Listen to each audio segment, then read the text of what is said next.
"Well," said Glenarvan, "I hope that the inundation will be considerably lower 24 hours hence.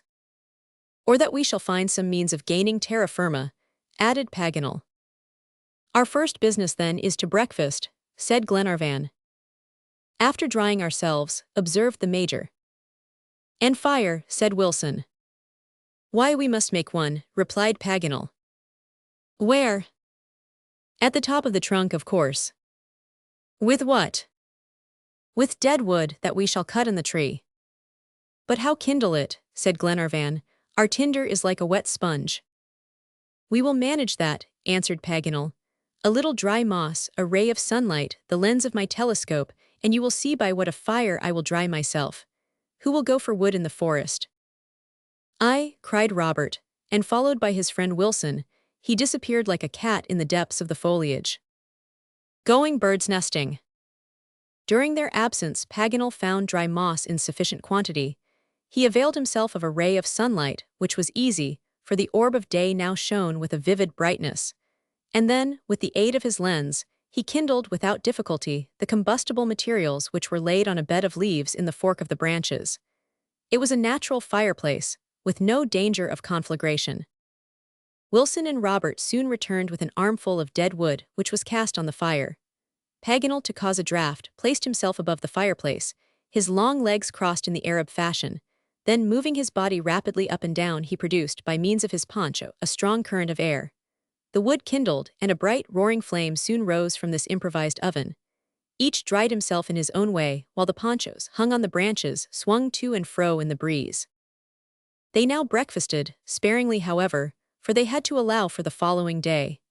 The immense basin might not perhaps be empty so soon as Glenarvan hoped, and moreover, the provisions were limited. The tree bore no fruit, but fortunately it afforded a remarkable supply of fresh eggs, thanks to the numerous nests that loaded the branches, not to speak of their feathered occupants.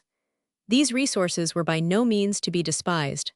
The question now was, therefore, in case of a prolonged stay, how to secure comfortable quarters.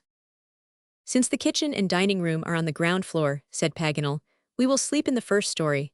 The house is large, the rent reasonable, and we must take our ease. I perceive that above there are natural cradles, in which, when we have once laid ourselves, we shall sleep as well as in the best beds in the world. We have nothing to fear. Moreover, we will keep watch, and there are enough of us to repulse all the wild animals." "Only we have no arms," said Tom Austin. "I have my revolvers," said Glenarvan. "And I mine," replied Robert. "What use," continued Tom Austin, "if Mr. Paganel does not find the means of manufacturing powder?" "It is not necessary," replied MacNab, showing a full flask. "Where did you get that, Major?" inquired Paganel. "Of Thalcave. He thought it might be useful to us, and gave it to me before going back to Thayuka." "Brave and generous Indian," cried Glenarvan. "Yes," added Tom Austin, "if all the Patagonians are fashioned after this model, I pay my respects to Patagonia." "I desire that the horse be not forgotten," said Paganel. "He forms part of the Patagonian, and if I am not greatly mistaken, we shall see them again." "How far are we from the Atlantic?" inquired the Major. "Not more than 40 miles," answered Paganel. "And now, my friends, since each is free to act, I ask permission to leave you.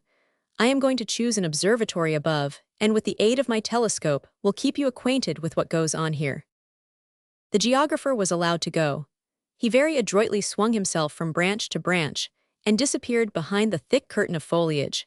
His companions at once occupied themselves with making the sleeping room and preparing their beds, which was neither a difficult nor a lengthy task. As there were no bedclothes to fix nor furniture to arrange, each soon resumed his place by the fire. They then conversed, but not about their present condition, which they must patiently endure. They returned to the inexhaustible subject of Captain Grant's recovery.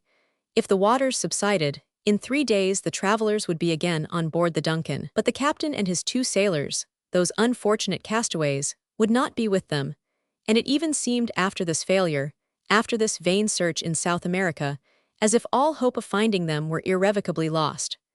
Whither direct a new search? What, too, would be the grief of Lady Helena and Mary Grant on learning that the future had no hope in store for them? "Poor sister," exclaimed Robert, "all is over for us." Glenarvan, Paganel, the Major, Austen, and Mulready were seated astraddle, or dangling in the branches, according to their own inclinations. Glenarvan, for the first time, had no consoling answer to make. What hope could he give the child, had he not followed with rigorous exactitude the directions of the document? At all events, said he, this 37th degree of latitude is no vain indication. Have we not supposed, interpreted, and ascertained that it relates to the shipwreck or the captivity of Captain Grant? Have we not read it with our own eyes? All that is true, my lord, replied Tom Austin. Nevertheless, our search has not succeeded. It is discouraging as well as annoying, said Glenarvan. Annoying if you will, replied MacNab in a calm tone, but not discouraging. Precisely because we thus have a definite item, we must thoroughly exhaust all its instructions. What do you mean? Inquired Glenarvan. What do you think ought to be done? A very simple and reasonable thing, my dear Edward.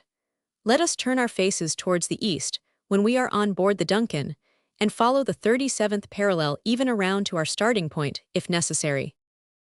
Do you think, my dear Major, that I have not thought of this? Replied Glenarvan. Indeed I have, 100 times, but what chance have we of succeeding? Is not leaving the American continent departing from the place indicated by Captain Grant himself, from Patagonia, so clearly named in the document? Do you wish to begin your search in the Pampas again? Replied the Major, when you are sure that the shipwreck of the Britannia did not take place on the Pacific or Atlantic coast? Glenarvan did not answer. And however feeble the chance of finding Captain Grant by following this latitude may be, still ought we not to attempt it? I do not deny it, replied Glenarvan. Applied geography. And you, my friends, added the Major, addressing the sailors, are you not of my opinion? Entirely, answered Tom Austin, while Wilson and Mulready nodded assent. Listen to me, my friends, continued Glenarvan after a few moments of reflection, and you too, Robert, for this is a serious question. I shall do everything possible to find Captain Grant, as I have undertaken to do, and shall devote my entire life, if necessary, to this object. All Scotland would join me to save this noble man who sacrificed himself for her. I too think, however slight may be the chance, that we ought to make the tour of the world on the 37th parallel, and I shall do so. But this is not the point to be settled.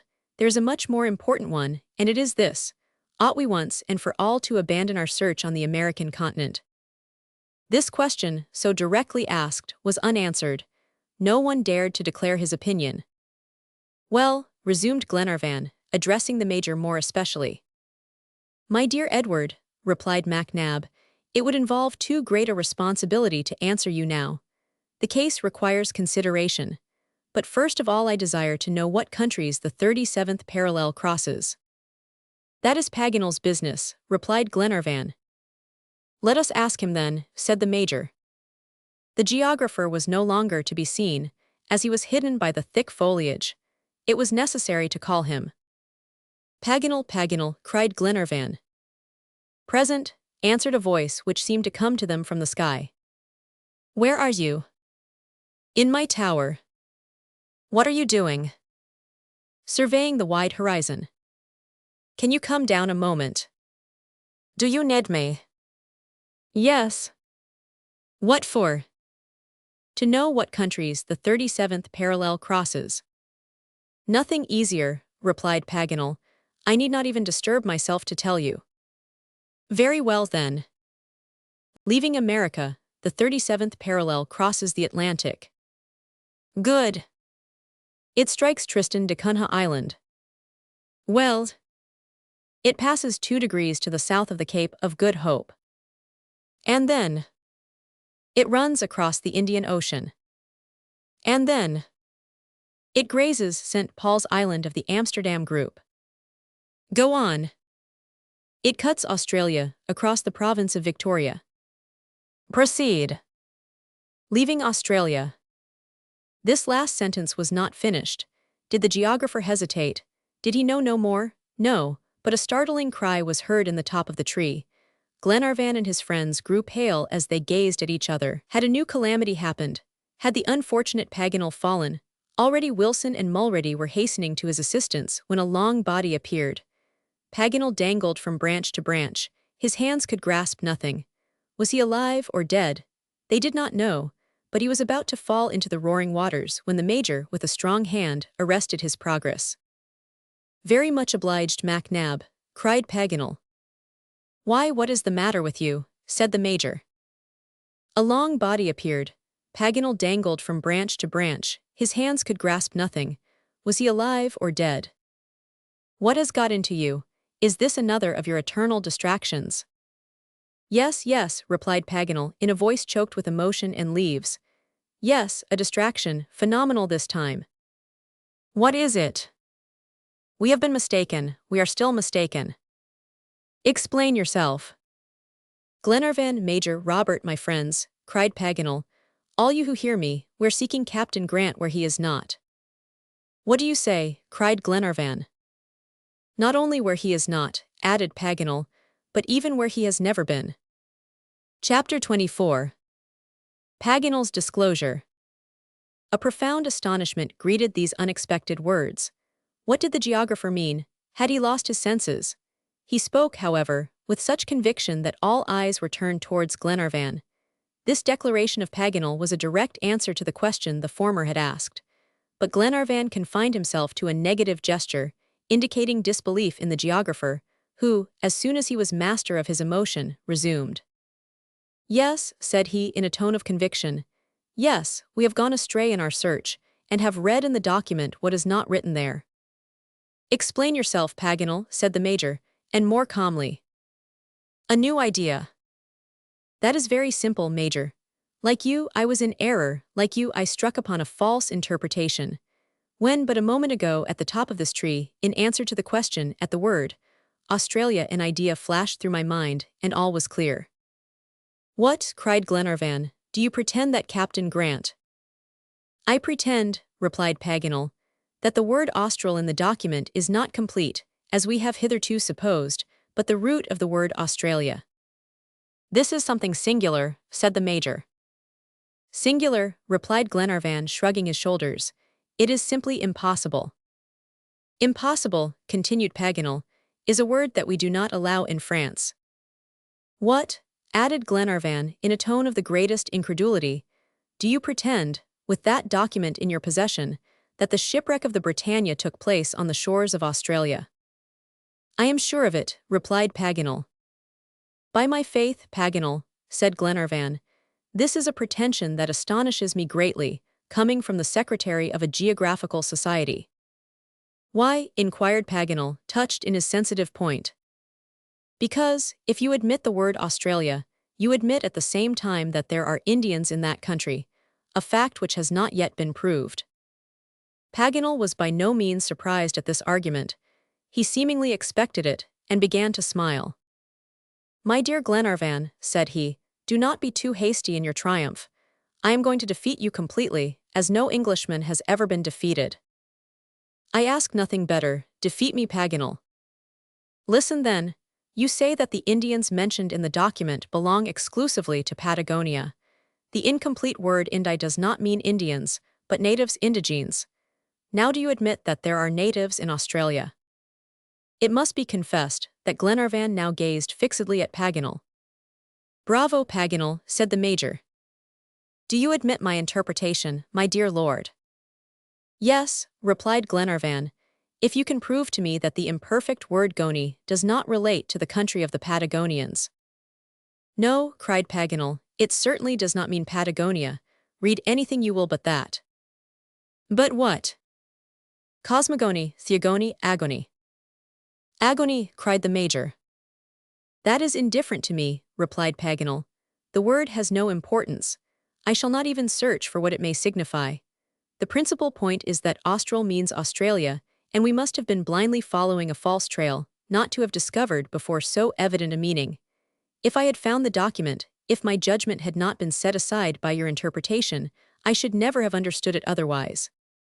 This time cheers, congratulations, and compliments greeted Paganel's words. Austin, the sailors, the Major, and Robert especially, were delighted to revive their hopes, and applauded the worthy geographer. Glenarvan, who had gradually been undeceived, was, as he said, almost ready to surrender. One last remark, my dear Paganel, and I have only to bow before your sagacity. I'll speak. How do you arrange these newly interpreted words, and in what way do you read the document? The hunt promised well, and gave hopes of culinary wonders. Nothing is easier. Here is the document, said Paganel, producing the precious paper that he had studied so conscientiously for several days. A profound silence ensued, while the geographer, collecting his thoughts, took his time to answer. His finger followed the incomplete lines on the document, while in a confident tone, he expressed himself in the following terms. June 7, 1862, the brig Britannia of Glasgow foundered after, let us put, if you wish, 2 days, 3 days, or a long struggle. It matters little, it is quite unimportant, on the coast of Australia. Directing their course to shore, 2 sailors and Captain Grant endeavored to land, or did land on the continent where they will be, or are prisoners of cruel natives. They cast this document, and so forth. Is it clear? It is clear, replied Glenarvan, if the word continent can be applied to Australia, which is only an island. Be assured, my dear Glenarvan, the best geographers are agreed in naming this island the Australian continent. Then I have but one thing to say, my friends, cried Glenarvan. To Australia, and may heaven assist us. To Australia, repeated his companions with one accord. Do you know, Paganel, added Glenarvan, that your presence on board the Duncan is a providential circumstance? Well, replied Paganel, let us suppose that I am an envoy of Providence, and say no more about it. A festive banquet. Thus ended this conversation, that in the future led to such great results. It completely changed the moral condition of the travelers. They had caught again the thread of the labyrinth in which they had thought themselves forever lost. A new hope arose on the ruins of their fallen projects. They could fearlessly leave behind them this American continent, and already all their thoughts flew away to the Australian land. On reaching the Duncan, they would not bring despair on board, and Lady Helena and Mary Grant would not have to lament the irrevocable loss of the captain. Thus they forgot the dangers of their situation in their newfound joy, and their only regret was that they could not start at once. It was now 4 o'clock in the afternoon, and they resolved to take supper at 6. Paganel wished to celebrate this joyful day by a splendid banquet. As the bill of fare was very limited, he proposed to Robert that they should go hunting in the neighboring forest, at which idea the boy clapped his hands. They took Thalcave's powder flask, cleaned the revolvers, loaded them with fine shot, and started. Do not go far, said the major gravely to the 2 huntsmen. After their departure, Glenarvan and MacNab went to consult the notches on the tree, while Wilson and Mulready revived the smoldering embers. Arriving at the surface of this immense lake, they saw no sign of abatement. The waters seemed to have attained their highest elevation, but the violence with which they rolled from south to north proved that the equilibrium of the Argentine rivers was not yet established. Before the liquid mass could lower, it must first become calm, like the sea when flood tide ends and ebb begins. They could not, therefore, expect a subsidence of the waters so long as they flowed towards the north with such swiftness. While Glenarvan and the major were making these observations, reports resounded in the tree, accompanied by cries of joy almost as noisy. The clear treble of Robert contrasted sharply with the deep bass of Paganel, and the strife was which should be the most boyish. The hunt promised well, and gave hopes of culinary wonders. When the major and Glenarvan returned to the fire, they had to congratulate Wilson upon an excellent idea. The honest sailor had devoted himself to fishing with wonderful success, with the aid of a pin and a piece of string. Several dozen of little fish, delicate as smelts, called mojaras, wriggled in a fold of his poncho, and seemed likely to make an exquisite dish. At this moment, the hunters descended from the top of the tree. Paganel carefully carried some black swallows' eggs and a string of sparrows, which he meant afterwards to serve up as larks. Robert had adroitly brought down several pairs of jilgueros, little green and yellow birds, which are excellent eating and very much in demand in the Montevideo market. The geographer, who knew many ways of preparing eggs, had to confine himself this time to cooking them in the hot ashes. However, the repast was as varied as it was delicate. The dried meat, the hard eggs, the broiled mojaras, and the roast sparrows and jilgueros formed a repast which was long remembered. The conversation was very animated. Paganel was greatly complimented in his twofold capacity of hunter and cook, and accepted these encomiums with the modesty that belongs to true merit. Then he gave himself up to singular observations on the magnificent tree that sheltered them with its foliage, and whose extent, as he declared, was immense. Robert and I, said he jokingly, imagined ourselves in the open forest during the hunt. One moment I thought we should be lost. I could not find my way. The sun was declining towards the horizon. I sought in vain to retrace my steps. Hunger made itself felt acutely. Already the gloomy coppices were resounding with the growls of ferocious beasts. But no, there are no ferocious beasts, and I am sorry. What? Cried Glenarvan. You are sorry there are no ferocious beasts? Certainly. But, when you have everything to fear from their ferocity. Ferocity does not exist, scientifically speaking, replied the geographer. However, the repast was as varied as it was delicate. The dried meat, the hard eggs, the broiled moharas, and the roast sparrows and jilgueros formed a repast which was long remembered. Ha, this time, Paganel, said the Major, you will not make me admit the utility of ferocious beasts. What are they good for? Major, cried Paganel, they are good to form classifications, orders, families, genera, subgenera, species. Very fine, said MacNab. I should not have thought of that.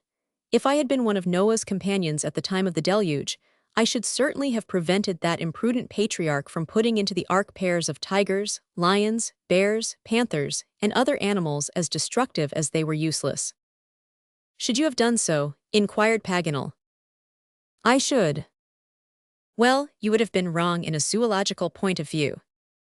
But not in a human one. This is shocking, continued Paganel. For my part, I should have preserved all the animals before the deluge of which we are so unfortunately deprived. I tell you, replied MacNab, that Noah was right in abandoning them to their fate, admitting that they lived in his time. I tell you that Noah was wrong, retorted Paganel, and deserves the malediction of scholars to the end of time. The listeners to this argument could not help laughing at seeing the two friends dispute about what Noah ought to have done or left undone. The Major, who had never argued with anyone in his life, contrary to all his principles, was every day at war with Paganel, who must have particularly excited him. Glenarvan, according to his custom, interrupted the debate and said, Wanted a jaguar. However much it is to be regretted, in a scientific or human point of view, that we are deprived of ferocious animals, we must be resigned today to their absence. Paganel could not hope to encounter any in this aerial forest. No, replied the geographer, although we beat the bush. It is a pity, for it would have been a glorious hunt, a ferocious man-eater like the jaguar. With one blow of his paw he can twist the neck of a horse. When he has tasted human flesh, however, he returns to it ravenously. What he likes best is the Indian, then the Negro, then the mulatto, and then the white man. However that may be, my good Paganel, said Glenarvan, so long as there are no Indians, mulattoes, or Negroes among us, I rejoice in the absence of your dear jaguars. Our situation is not, of course, so agreeable. What, cried Paganel, you complain of your lot? Certainly, replied Glenarvan. Are you at your ease in these uncomfortable and uncushioned branches? I have never been more so, even in my own study. We lead the life of birds, we sing and flutter about. I almost think that men were destined to live in the trees. They only want wings, said the Major.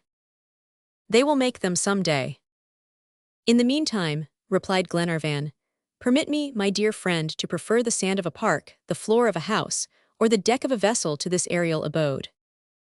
Glenarvan, said Paganel, we must take things as they come. If favorable, so much the better, if unfavorable, we must not mind it. I see you long for the comforts of Malcolm Castle. No, but I am certain that Robert is perfectly happy, interrupted Paganel, to secure one advocate, at least, of his theories. Yes, Monsieur Paganel, cried the boy in a joyful tone. It is natural at his age, replied Glenarvan. And at mine, added the geographer, the less ease we have, the fewer wants, the happier we are. Well, said the Major, here is Paganel going to make an attack upon riches and gilded splendor. No, my dear Major, continued Paganel, but if you wish, I will tell you, in this connection, a little Arab story that occurs to me. Yes, yes, Monsieur Paganel, cried Robert. And what will your story prove? Asked the Major. What all stories prove, my brave companion. Not much then, replied MacNab. But go on, Scheherazade, and tell one of those stories that you relate so well. There was once upon a time, said Paganel, a son of the great Haroun al-Raschid who was not happy. He accordingly consulted an old dervish, who told him that happiness was a very difficult thing to find in this world. However, added he, I know an infallible way to procure you happiness. What is it? Inquired the young prince. It is, replied the dervish, to put on the shirt of a happy man. Thereupon the prince embraced the old man and set out in search of his talisman. He visited all the capitals of the earth. He tried the shirts of kings, emperors, princes, and nobles, but it was a useless task. He was no happier. Then he put on the shirts of artists, warriors, and merchants, but with no more success. He had thus traveled far without finding happiness.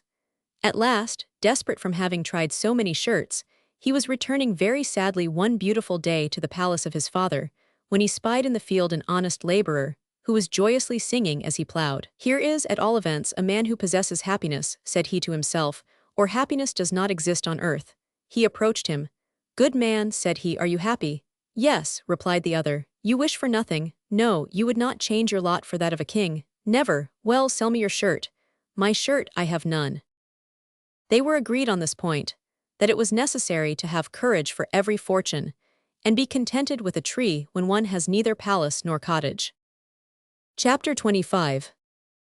Between Fire and Water. Jacques Paganel's story had a very great success. He was greatly applauded, but each retained his own opinion, and the geographer obtained the result common to most discussions, of convincing nobody. However, they were agreed on this point, that it was necessary to have courage for every fortune, and be contented with a tree when one has neither palace nor cottage. During the course of this confabulation evening had come on.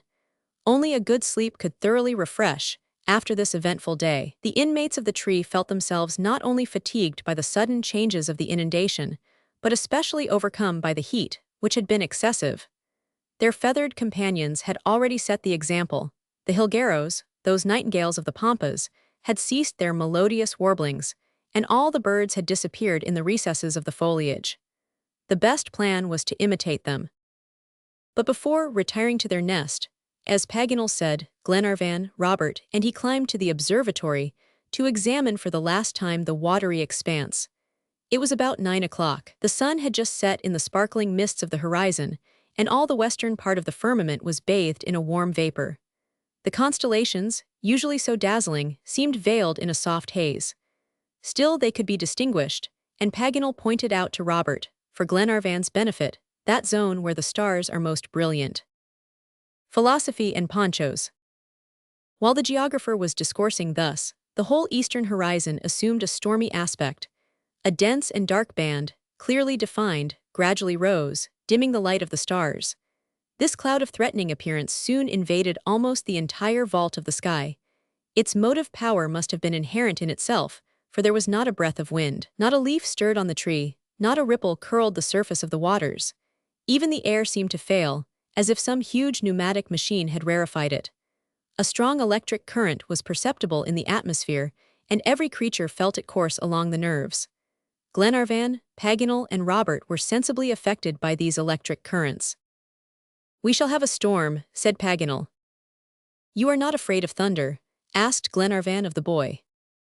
Oh no, my lord, replied Robert. Well, so much the better, for the storm is now not far distant. And it will be violent, continued Paganel, so far as I can judge from the state of the sky. It is not the storm that troubles me, said Glenarvan, but the torrents of rain with which it will be accompanied. We shall be drenched to the skin again. Whatever you may say, Paganel, a nest cannot suffice a man, as you will soon learn to your cost. Oh yes, it can with philosophy, briskly replied the geographer. Philosophy does not prevent you from getting wet. No, but it warms you. Well then, said Glenarvan, let us join our friends and persuade them to envelop us with their philosophy and their ponchos as closely as possible, and especially to lay in a stock of patience, for we shall need it. So saying, he gave another look at the threatening sky. The mass of clouds now covered it entirely. A faint line of light towards the horizon was scarcely discernible in the dimness. The somber appearance of the water had increased, and between the dark mass below and the clouds above there was scarcely a separation. At the same time, all perception seemed dulled, and a leaden torpor rested upon both eyes and ears, while the silence was profound. "Let us go down," said Glenarvan. "The lightning will soon be here." His two companions and himself slid down the smooth branches, and were somewhat surprised to find themselves in a remarkable kind of twilight, which was produced by myriads of luminous objects that crossed each other and buzzed on the surface of the water. "Phosphorescences," said Glenarvan. "No," replied Paganel, "but phosphorescent insects, real glowworms, living diamonds, and not expensive, of which the ladies of Buenos Aires make magnificent ornaments for themselves." "What," cried Robert, "are these things that fly like sparks insects?" "Yes, my boy." Robert caught one of the brilliant creatures. Paganel was right. It was a kind of large beetle, an inch in length, to which the Indians give the name of tuco-tuco. This curious insect threw out flashes at 2 points situated in front of its sheath, and its light would have enabled one to read in the darkness. Paganel, on bringing it close to his watch, saw that it was 10 o'clock. Glenarvan now joined the Major and the 3 sailors, and gave them instructions for the night. A terrible storm was to be expected. After the first rollings of the thunder, the wind would doubtless break forth and the tree be violently shaken. It was therefore advisable for everyone to tie himself firmly to the bed of branches that had been appropriated to him. If they could not avoid the torrents of the sky, they must at least guard against those of the earth, and not fall into the rapid current that broke against the trunk of the tree. They wished each other good night without much hope of passing one, and then each, getting into his aerial resting place, wrapped himself in his poncho and waited for sleep. The incessant flashes assumed various forms. Some, darting perpendicularly towards the earth, were repeated 5 or 6 times in the same place. Others spread in zigzag lines, and produced on the dark vault of the heavens astonishing jets of arborescent flame. But the approach of a mighty tempest brings to the hearts of most sentient beings a vague anxiety of which the bravest cannot divest themselves. The occupants of the tree, agitated and fearful, could not close their eyes, and the first thunderclap found them all awake. It took place about 11 o'clock, resembling a distant rumbling. Glenarvan climbed to the end of the branch and peered out from the foliage. The dark firmament was fitfully illumined by vivid and brilliant flashes, which the waters brightly reflected, and which disclosed great rifts in the clouds. Glenarvan, after surveying the zenith and the horizon, returned to his couch. "What do you think, Glenarvan?" asked Paganel. "I think that the storm is beginning, and, if it continues, it will be terrible." "So much the better," replied the enthusiastic Paganel. "I like a fine spectacle, especially when I cannot avoid it. Only one thing would make me anxious, if anxiety served to avert danger," added he, "and that is, that the culminating point of this plain is the ombu upon which we are perched. A lightning conductor would be very useful here, for this very tree among all those of the pampas is the one that particularly attracts the lightning. And then, as you are aware, my friends, meteorologists advise us not to take refuge under trees during a storm." "Well," said the Major, "that is timely advice." "It must be confessed, Paganel," replied Glenarvan, "that you choose a good time to tell us these encouraging things." "Bah," replied Paganel, "all times are good to receive information. Ah, it is beginning." An extraordinary storm. Violent thunderclaps interrupted this conversation, and their intensity increased till they reached the most deafening peals. They soon became sonorous, and made the atmosphere vibrate in rapid oscillations. The firmament was on fire, and during this commotion, it was impossible to distinguish from what electric spark emanated the indefinitely prolonged rumblings that reverberated throughout the abysses of the sky. The incessant flashes assumed various forms. Some, darting perpendicularly towards the earth, were repeated 5 or 6 times in the same place. Others, separating into 1,000 different branches, spread in zigzag lines, and produced on the dark vault of the heavens astonishing jets of arborescent flame. Soon the sky, from east to north, was crossed by a phosphorescent band of intense brilliancy. This illumination gradually overspread the entire horizon, lighting up the clouds like a bonfire, and was reflected in the mirror-like waters, forming what seemed to be an immense circle of fire, of which the tree occupied the center.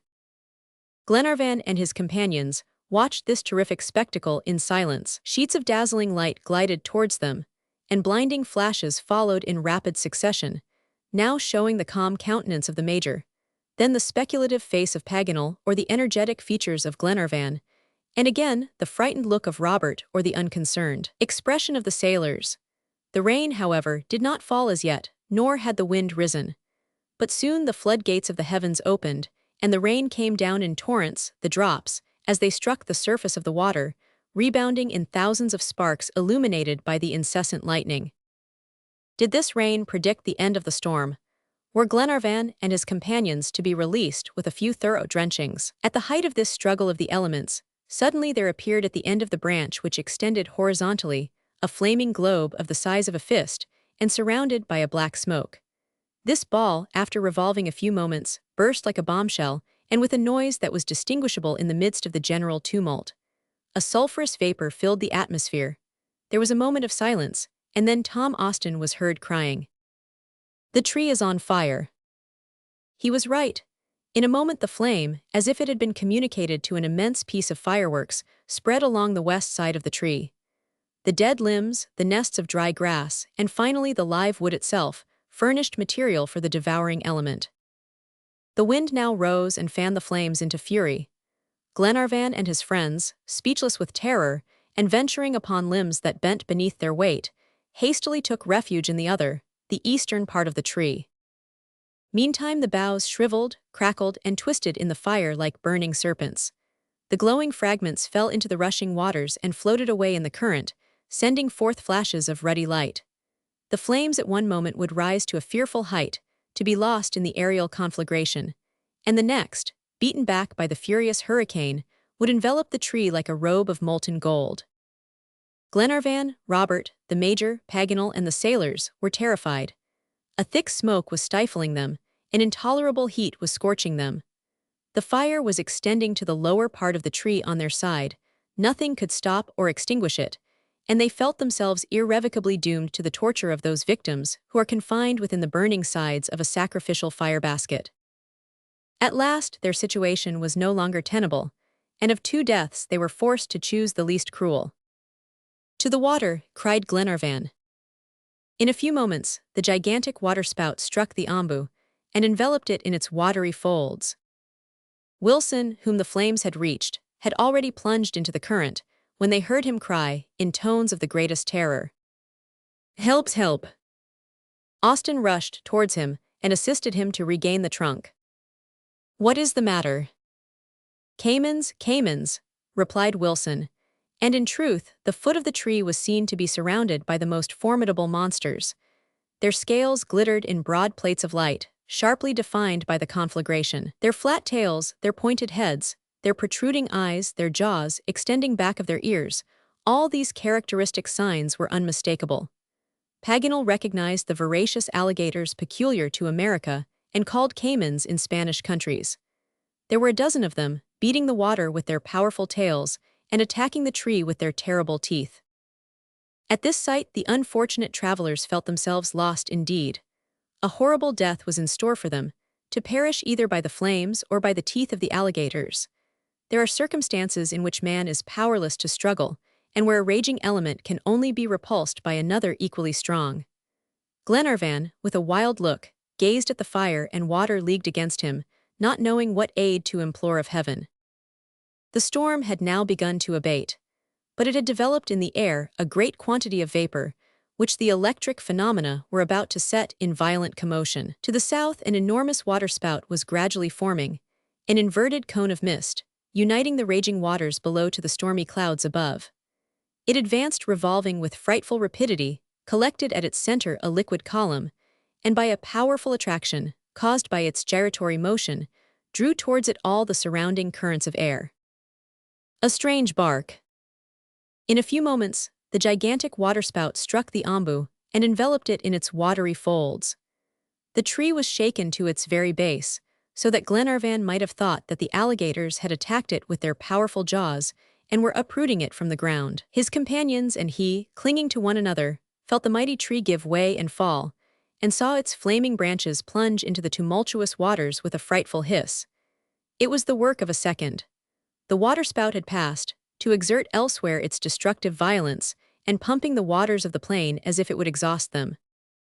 The tree now, loosened from its moorings, floated onward under the combined impulses of wind and current. The alligators had fled, except one which crawled along the upturned roots and advanced with open jaws. But Mulready, seizing a large brand, struck the creature so powerful a blow that he broke its back. The vanquished animal sank in the eddies of the torrent, still lashing his formidable tail with terrible violence.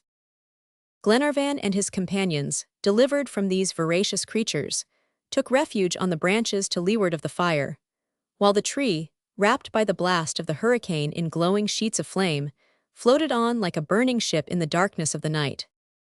Chapter 26. The Return on Board. For 2 hours, the tree floated on the immense lake without reaching terra firma. The flames had gradually died out, and thus the principal danger of this terrible voyage had vanished. The current, still keeping its original direction, flowed from southwest to northeast. The darkness, though illumined now and then by flashes, had become profound, and Paganel sought in vain for his bearings. But the storm was abating. The large drops of rain gave place to light spray that was scattered by the wind, while the huge distended clouds were crossed by light bands. The tree advanced rapidly on the impetuous torrent, gliding with surprising swiftness, as if some powerful propelling means were enclosed within its trunk.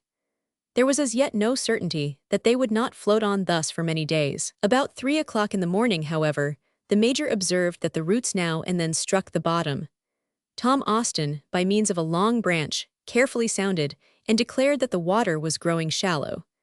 20 minutes later, a shock was felt, and the progress of the tree was checked.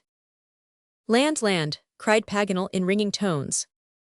The ends of the charred branches had struck against a hillock on the ground, and never were navigators more delighted to land. Already Robert and Wilson, having reached a firm plateau, were uttering shouts of joy, when a well-known whistle was heard. The sound of a horse's hoofs was heard upon the plain, and the tall form of the Indian emerged from the darkness. The sound of a horse's hoofs was heard upon the plain, and the tall form of the Indian emerged from the darkness. "Thalcave!" cried Robert. "Thalcave!" repeated his companions, as with one voice. "Friends," said the Patagonian, who had waited for them there, knowing that the current would carry them as it had carried him. At the same moment, he raised Robert in his arms and clasped him to his breast.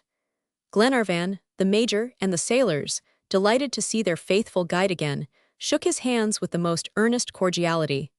The Patagonian then conducted them to an abandoned estancia. Here a good fire was burning, which revived them, and on the coals were roasting succulent slices of venison, to which they did ample justice.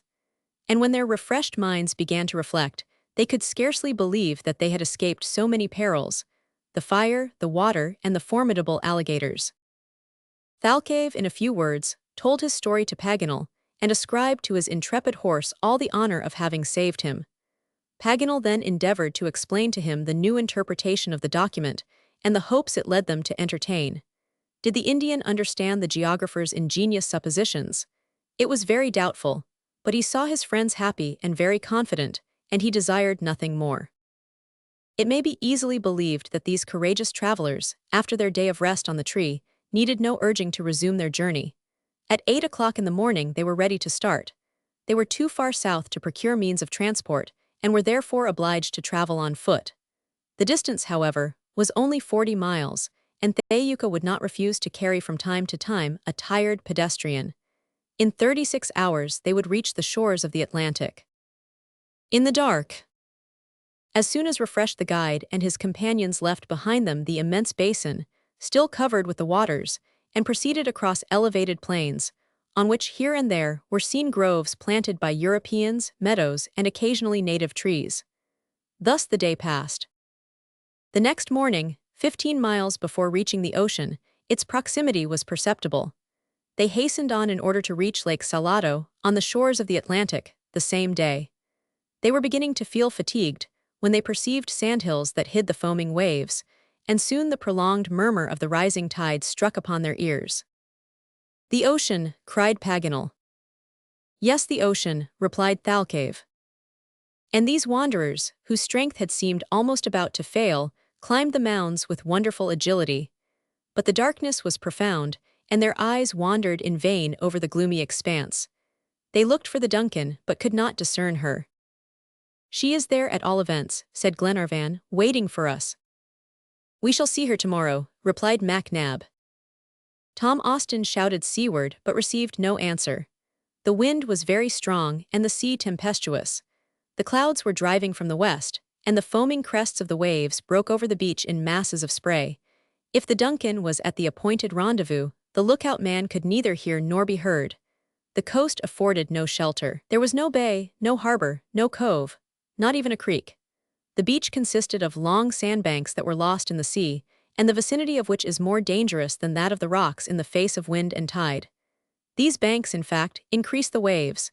The sea is peculiarly boisterous around them, and ships are sure to be lost if they strike on these bars in heavy storms. It was therefore very natural that the Duncan, considering this coast dangerous, and knowing it to be without a port of shelter, kept at a distance. Captain Mangles must have kept to the windward as far as possible. This was Tom Austin's opinion, and he declared that the Duncan was not less than 5 miles at sea.